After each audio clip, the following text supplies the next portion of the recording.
আমাদের গ্রামের অবস্থা শুধু মহাসাগর, চারিদিকে শুধু জল জল জল, এত ক্ষতি, এত নষ্ট।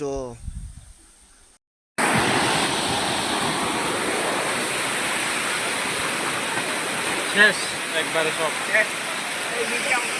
অনেক কষ্ট করে মানুষ এখন লারা খাইছে, অনেক কষ্ট করে মানুষ আবার এমন লারা খাইছে।